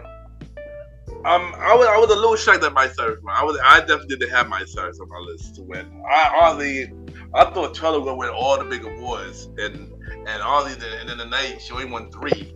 Well, she only won one of the big awards, and 2 of them was pop categories. And stuff like that. Billie Eilish. I wasn't surprised by Billie Eilish winning. That's not surprising. Are we going to talk about how Big Mike cleaned up at all the rap categories and then got promptly arrested after? We're going to get to that. I don't even think we're going to get to that. We're going to get to that. But, yeah, we're going to get to that. But, yeah, stuff like that. Before we get to like the other awards stuff, how y'all feel about Taylor Swift winning, breaking Stevie Wonder record, and pretty much a lot of legends record in the Grammy? How y'all feel about that? Roddy, you want to take this one? Yeah. I don't know. It's actually it's not surprising because of what award show it is. It's like the Grammys. It's not like we're watching. But then again, it's the same thing that happens to Billboard or MTV. It's just I don't know. It's just her, whenever she do drop albums, so she do sweep the billboards as the singles in the top album of that time. So it is warranted at the end as a merit, Yeah, I mean, when that happened, I wasn't surprised, of course. I mean, that they were pushing it all night. Oh, Taylor Swift about to break a record. Oh, Taylor Swift about to break a record. They kept mentioning the whole night. They mentioned it for weeks. We knew that was going to happen. Pretty, like Sam said, look, we're not surprised. Look at her. One of the biggest artists in the world. She pretty overrated. Yeah. I thought Beyonce was overrated. Nah. They're both overrated. They're both overrated. Let's be real. All right, but who's more overrated, though? Ooh. That's a good question. Good Premier Fam, who is more overrated, Beyonce or Taylor Swift? If I have to be honest, I think Taylor Swift. I think Taylor Swift is more overrated. I'm gonna be honest. I think Taylor Swift. I can't choose. I don't know. I think Taylor Swift is a little bit more overrated, but I'm leaving it to Premier Fam. Premier Fam, you already know what it is. In our Instagram post, we're gonna ask this question. You let us know who is more overrated, Beyonce or Taylor Swift. Yeah. Y'all gonna get upset at me, but I don't give a shit. Pretty much. Either way, they're gonna hate the Premier Fam for this. They're gonna hate her for this because both fan bases big. Both fan bases big last year. like Taylor Swift was number 1, Beyonce was number 2 biggest artist of the year. So I mean, yeah, both of them did big. Both crybabies are gonna have a riot. Both of them had big tours last year as well. Both of them had movies. The based on the tour came out last year. Yeah, both of them. Yeah. But shout out to Victoria Monet though. For winning Best New Artist. Shout out to her. Shout out to her. She won 3 awards. That night. I just want to apologize. I'm gonna be one of them that said apologize because he definitely said I was one of them that said that I wasn't sure she would win any, except for maybe Best New Artist. But yeah, shout out to Victoria Monet. Shout out to SZA. She won, I believe, 3 awards for the R&B category. Shout out to Big Killer Mike. who basically killed the whole rap category, and they got arrested after. They got arrested after. Typical rap shit. Yeah. And yeah. How about feel about the rest of the category, the people that won? I mean, Killer Mike winning it is kind of a surprise because of all of the people that was nominated for that award. Yeah. You know, I didn't expect it, but you know, that was a pretty big shot. I didn't expect him to clean up the whole category, to be fair. And that was like a big deal. So shout out to him. It was a little weird that he did get arrested for like some misdemeanor type stuff. I guess they were looking for him. Yeah. And what better place to find him than the Grammys? Am I right? So they could at least let him ride the night out, but I think he returned and then finished his night up. So that was cool. Yeah. Yo, I wish Molly was here so he could rant about. I know he had a whole Killer Mike rant to go on. Facts, yo. Facts. One of the reasons why I wanted to do the episode over to hear Molly rant about scientists and engineers. Like that whole shit would have been hilarious as hell, honestly. Facts. And what about you, Roy? How you feel about the rest of everybody else winning? No SZA winning 3, Victoria Monet winning 3, Killer Mike Killer on our rap category. I would like to say that it was a proud moment in Grammy history to see all of our people soar in the Grammys like that, man. Like, it's a proud moment. Oh yeah, also Coco Jones won awards too that night as well. She won something too? Yeah, she won something that night as well for R&B album, I believe. R&B song. Like, I would like to say, like, the past few years, the Grammys has been showing a lot of love to us black people, and it's not been Grammys all white. And broadcasting our awards as well. Like, you know, things are starting to change with the racism between these TV shows, with the Grammys and the Oscars and whatnot. I'm very proud of that. Like, but I really do. I don't know. I know Killer Mike won all of them awards, but shouldn't have. I don't know. In future, or somebody else should have won one more. Drake or one of them. No. No. Wow, I'm sorry. I'm not looking for Future to win the Grammy. Me either. Me either. Like He won for I Will Wait For You last year. Yeah, I mean, well, yeah, I but I was really Tim's yeah. and Drake. You know what I'm saying? Yeah, I expect Drake, Tim to win I expect Tim to win like an Afrobeats award. I expect Drake to win a pop award. Yeah. I expect Future to win like a Source award. You feel me? Like, I'm fucking dead. Yeah, I understand where you're coming from with win that. like a Soul Train award or some shit. Like that's him. But yeah, I'm gonna listen to Killer Mike's album this week and see what's up. I may have to too. I may have to. Gotta see how good it is that he won over everybody. Yeah, I may have to listen to the album too. But yeah, I mean, congrats to everybody. In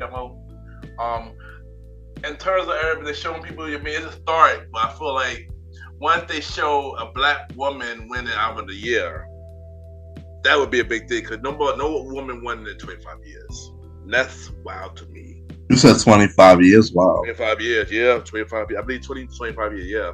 No black woman won album of the year. I think the last person was Lauryn Hill, literally. Mm-hmm. Lauryn Hill was the last person. But the last person. And I would have said the same for the males, but John Baptiste won, I believe, 2 years ago. So he already fixed it for the black men. But yeah, black women haven't won in 25 years, and that's that kind of wild. So I feel like I asked this question before, but do y'all feel like Beyonce at least one album? Do y'all feel like she could have won the album of the year at least for one of her album? If so, which album would that be? Who? Beyonce. She should have won at the very least for Lemonade. You know, if she was to win an album, I would say Lemonade would have been the album to do that with. Or Dangerously in Love. I gotta hold you at one point. I would not agree with Lemonade, but I think now looking back at it, I do agree. I think Lemonade should have won. Now that I think about it, I remember it was there was 30 that won. Maybe Lemonade should have won that award. Should have won Album of the Year. I agree with Daisy Love too. Should have won too. I think Daisy Love and Lemonade as well. Should have got for those. I mean, wasn't 4 a good album as well? Is that 4? Yeah. I can't remember. What was on 4? I can't remember. Oh no, not 4. Beyonce, the title of the album. That's what I meant. I meant the title of the album. Oh, that was Drunken Love. Oh gosh. No, I'll take that back. The title album. Exactly. Sometimes with Drunken Love. Self-titled, yeah. Sometimes with Drunken Love. Oh gosh. No, they had Partition and a couple of other stuff too. That was kind of dope as an album. But for Album of the Year though, Album of the Year, I do agree. Lemonade should have won Album of the Year. I do agree. Over Lemonade, okay. Lemonade should have won Album of the Year. I do agree. Daisy Love should win Album of the Year too. Yeah, self-titled have Pretty Hurt, Hunted, Drunken Love. Oh gosh, Blow, No Angel, Petition, Jealous, Rocket, Mine with Drake, XO, Flawless, Superpower with Frank Ocean, Heaven, Blue. Nah, I wouldn't put it. I wouldn't put this album in the year. Maybe the album before that, maybe. I think it was 4. I think maybe, but nah. 4 was okay. Nah. That had Love on Oh, Top. alright. I didn't think it would win a Grammy though. That had Love on Top and up there. Oh, that had Love. Oh, nah, I take that back too. I take that back too. Oh God, that's another song I'm like, oh my gosh. Yeah, I do not like. Oh gosh. Oh God, I'm good. I'm good on that. I like karaoke. I like karaoke. And now we got the Super Bowl, y'all. We got the Super Bowl. How y'all feel about Super Bowl as a whole? Before we get to the halftime performance, how you feel about Super Bowl as a whole? I mean, it's pretty predictable. Chiefs is going to win. Not because of Taylor Swift or anything, because Patrick. Nah, for real, Patrick Mahomes is one of the greatest quarterbacks of all time. He's like really right up there with Brady right now. He is. So especially like, granted, like Brock Purdy had all the tools necessary to win a Super Bowl. He just didn't have a Patrick Mahomes, and unfortunately, that's who he was facing. And they got the W. Now they're gonna try to 49ers are gonna try to say they didn't know the overtime rules because they changed recently, but the other team was like, "Yo, we went over the overtime rules. Like we knew what it was from like training camp." So it was just lack of unpreparedness. You know what I'm saying? When you don't plan, you plan to fail. That's what happened to the 49ers. Hopefully they come back next year to do it. But yeah, Chiefs definitely got it. Now I do feel bad because when they did their parade, their champion parade, there was a whole shootout at the parade and these kids did it. You know what I'm saying? Yeah. And it sucks because like we can't have nice things because niggas fuck it up. Yeah, that's a fact. Unfortunately. Yeah. Hold on. Before I start, by the way, back to the last topic. Love on Top of Side. 4 was a good album. Love on Top of Side. 4 was a good album. How I feel about the Super Bowl? The Super Bowl was cool, Shout out to the homie Patrick Mahomes, greatest quarterback. I feel like they deserve to win. Taylor Swift aside. Move over, Taylor Swift. It's not your time. Move over, Taylor Swift. The Chief killed it. Shout out to them. I want to see them. I want to see a 3-peat, yo. I want to see a 3-peat. And I meant to say this earlier. Super Bowl will be in New Orleans next year. Lil Wayne should perform at the Super Bowl next year.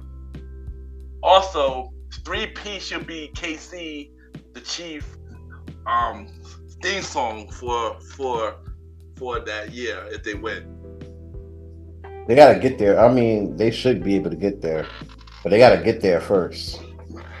Yeah. We predicting that it's gonna happen. Anybody but the Chiefs that are listening, make sure you have Lil Wayne's 3P as your theme song. And Lil Wayne got to perform at the Super Bowl next year because it's his hometown in New Orleans. So it made perfect sense.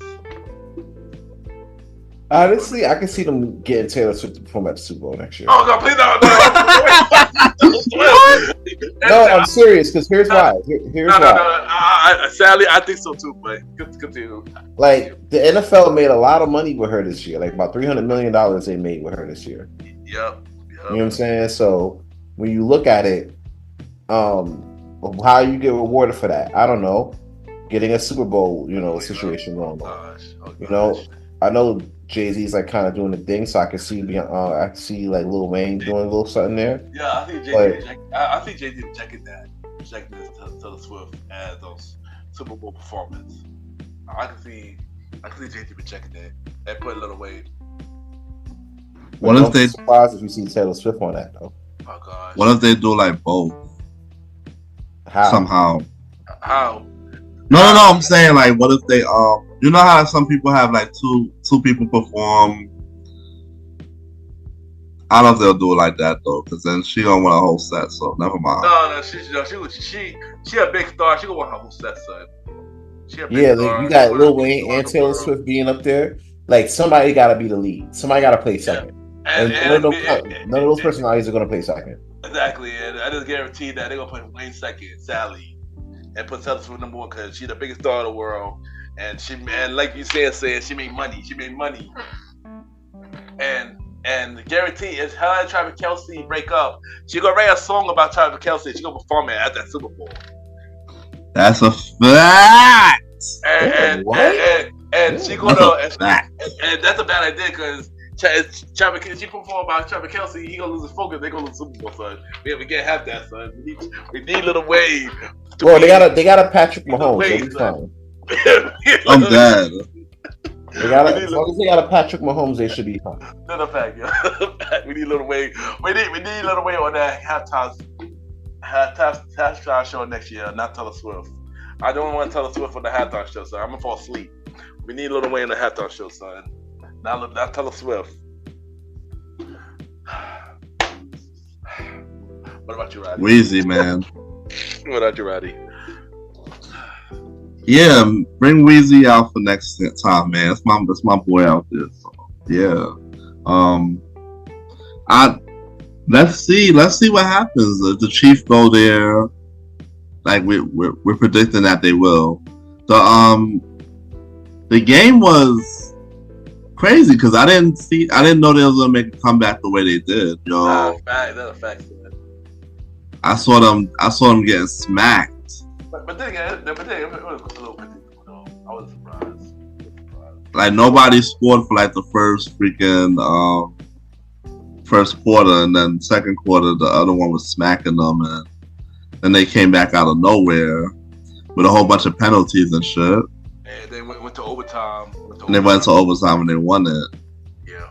The Chief won it again. The Super Bowl was so big that Nickelodeon even had their own Super Bowl going on. SpongeBob Super Bowl going on. No, I think they was airing it. Yeah. They aired that on the man. SpongeBob, they were airing on Nickelodeon. They have their own. But now that's like a more of a Paramount thing. Yeah, pretty much. That they want to air it on all the stations simultaneously. Yeah, but they got to make it friendly for the kids. Honestly. Exactly. Yeah. And I saw it on YouTube. It was cool, and I spent a SpongeBob. It was cool. I like how they did for the kids though. It's nice that they did it for the kids, But with Usher, the music wasn't too raunchy, so hey. Yeah, but Nickelodeon had their own halftime person. They had SpongeBob performing. They did? I think so. Yeah, I think SpongeBob was the halftime for the Nickelodeon version. I believe it was, or maybe it was Usher too. I don't know. I didn't watch it. Maybe the same thing, but there's a lot bigger fish to fry at the halftime show than SpongeBob doing a Millie Rock or some shit that y'all we gonna act like we ain't see the whole Alicia Keys shit. Like that's what everybody's talking about. But I can tell you that. How y'all feel about the halftime show itself, Usher performance and stuff like that? It was pretty fire. He really did bring the A to the world. You feel me? Yeah. And to be fair, he been doing that in Vegas anyway. I think he got the key to the city over there. Yeah. You know what I'm saying? Usher going around breaking up happy homes, I guess. Yeah, unfortunately. Um, you got her hug, you got homie hugged up on Alicia Keys like that. You know what I'm saying? I think people are making a big deal out of that than what it needs to be. Exactly. Because mainly like at the same point,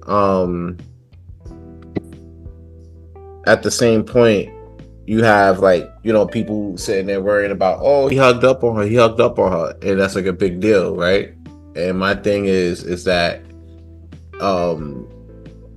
y'all worrying way too much about that shit, bro. There's a lot of y'all who shorties are getting like deep down for free. Exactly. You know what I'm saying? And y'all know about it, but y'all can't leave her because she pays half the rent. You know what I'm saying? Yeah. So you can't really break up with her. You feel me? So y'all worrying about the wrong thing. Worry about the shorty that you dicking down. You know what I'm saying? Because there's a good chance she getting hugged up by her work nigga. You know what I'm saying? So all in all, but to be fair, that was a little much, especially because, you know, shorty married and everything like that. So yeah, he got married that day. Yeah, later that day. That's true. That's true. He got married earlier that day. He got married before the Super Bowl, son. And that's fine, you know what I'm saying? Like, and that's great. Congrats and everything like that. But people get mad at Usher. I'm like, bro, he said don't leave your girl around him. Like, literally. Why we gotta skip that part and get mad about the? I gotta skip that part and get mad about the outcome. Don't leave your girl around me. True play for it. Literally, son. Literally. Like the fuck. Yeah, I love that song. He literally said at the beginning of the song. Come on, y'all. Come on. Don't leave your girl around me. True player for real. That man. For real. Come on, son. Really. He literally said that shit. So like, I don't know why we're surprised. Oh my god, this is crazy. Is it? Oh my god. It's not as crazy as you think it is. You know what I'm saying? And for those who shocked us, say they gonna do something, y'all not gonna do shit. Stop it. Y'all not gonna do shit if y'all shorty pulled up with another dude, except be with her for 6 more months. Like, come on, bro. Like, let's stop it. Oh, boy. What about you, Roddy? Woo! I was enjoying that Super Bowl. I was dancing and singing to every song. I mean, yeah, the whole Alicia Keys and Usher thing was a little extreme. You know, the whole internet was going on the wildfire for that shit. And people didn't even know that her was the one playing the guitar. I knew about that. They thought it was Northwest. Yeah, I mean, I knew about that. Like they were talking about that on IG before, so they did bring that up. No, I knew about it. I'm saying there's other. No, I know you knew about it after, but that was on IG though. Oh, during the time too. I know her. I know that. I know. Come on, I know her. Come on, her. I know her. Yeah. I was watching it with the folks, and I was saying, "Yo, that's a singer, her." Oh, so I knew the whole time. I knew, yeah. I knew that. So I don't know how they mistake it for Northwest, bro. Northwest. Wait. This is Northwest? Yeah. I'm surprised you don't know. You on Twitter, bro. I didn't see that comment. That's crazy, bro. I didn't see this is Northwest. I did not see that comment. Yeah, this is it. It was all over Twitter, and I saw the screenshots. I was like, nah, Twitter wild tonight, boy. He bugging. Like I said, Jermaine Dupri was CeeLo. Oh yeah, see that too.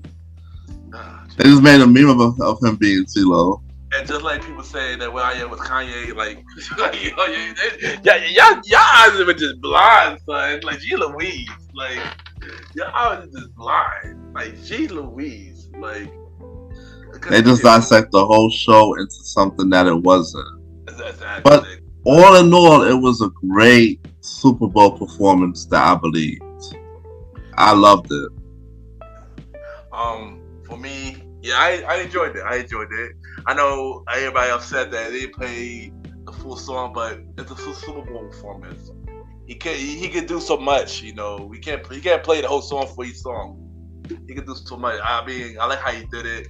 You know, honestly, I mean, everybody made a big deal about Alicia Keys. I'm like, okay, like, but what if Usher told switch in the back, like, yo, I'm gonna do this to your girl, was okay?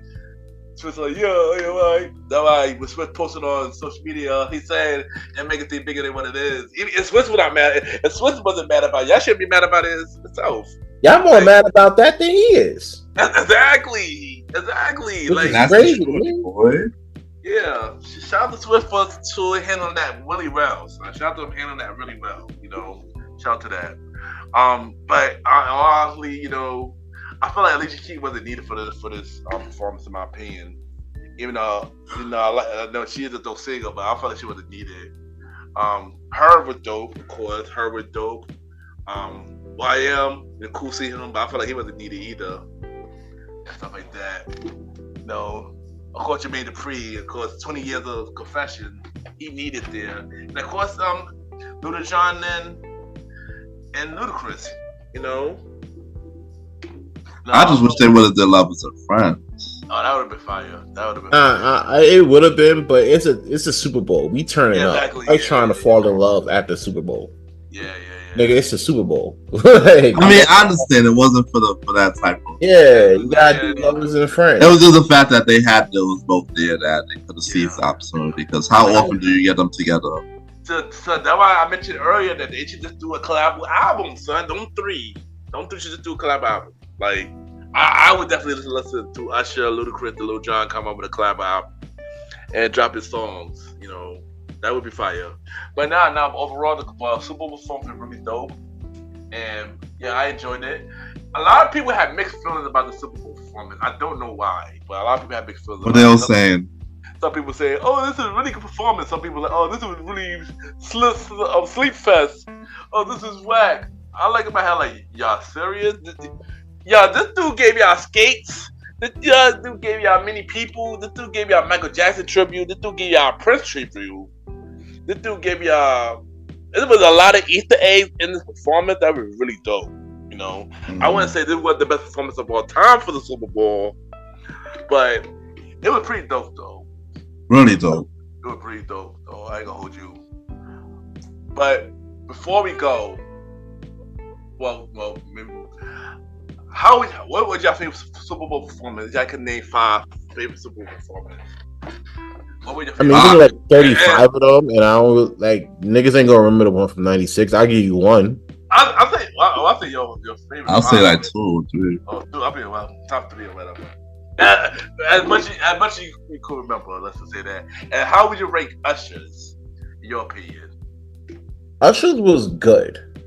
I'm gonna say I'm not gonna jump out the window and be like, "Oh, it's the best ever." You know what I'm saying? Be prisoners of the moment. Michael Jackson's one's always gonna be the one that's gonna be like tops for me.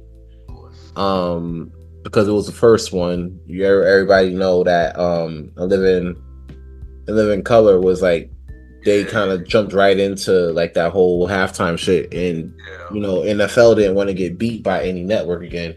So the first person they got in there was Michael Jackson, and it just took off ever since then, which is like the smartest move they could have done for the brand. Second one that I remember that was pretty cool was Prince's performance at the Super Bowl when he did Purple Rain and it actually rained. Which is crazy. I actually seen that back in the day, which is pretty cool. So there was that, and then my last one was the one in LA with Dr. Dre, 50 Cent, Snoop Dogg was there, Mary J. Blige was there, everybody was there for that one. Snoop Dogg Crip walking and shit. They didn't want to show that on TV, but he did it anyway because he didn't care. You know what I'm saying? So yeah, those are my 3. All right. What about you, Roddy? I got a feeling we all go ahead and say 3, but what about you, Roddy? Of course, the Michael Jackson one. Of course, Whitney singing the national anthem. Well, no, that's the national anthem. No, that's right. That's different. I talk about halftime shows. The one with Nelly, that was kind of dope. Oh, which one with Nelly? I can't remember. I think Rolling Stones and Nelly. Oh, got it. I forgot what year that was. That was 2. Yeah, I can't remember what year that was. Yeah, that was kind of a dope one. Of course, the 50 Cent, Dr. Dre, and Eminem. one was good, and Snoop. That was great. And I think Bruno Mars did it. The year Bruno Mars did it too. Yeah. Bruno Mars did it twice. He did one by himself, and then he did one with Beyonce and Coldplay. Coldplay was the main guy for that year. Whatever one he did by himself. Okay. But honorable mention was Rihanna. Okay. For me, of course, Michael. Put my hands down. Come on, for 10 minutes. Screaming fans, they were fainted.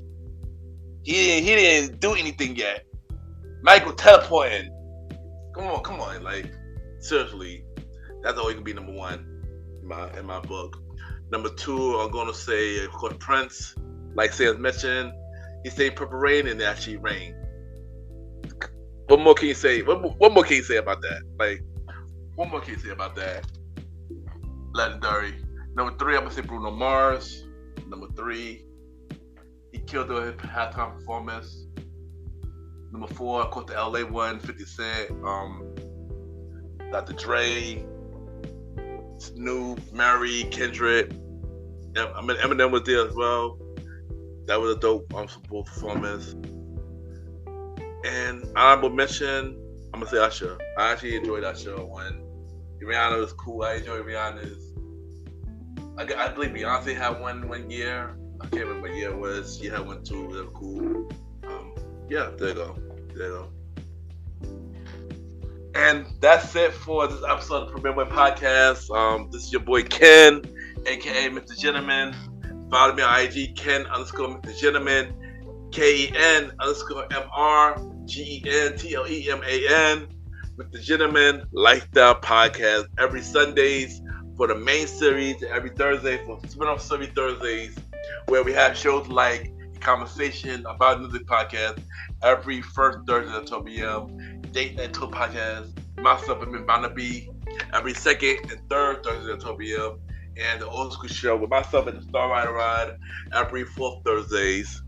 Check me out on every platform: Spotify, Apple Podcasts, Good Pods. I'm on YouTube. Check out the official website, www.realmrgentlemanlifestylepodcast.com. Also got merch at tpublic.com. Just search Mr. Gentleman Lifestyle Podcast.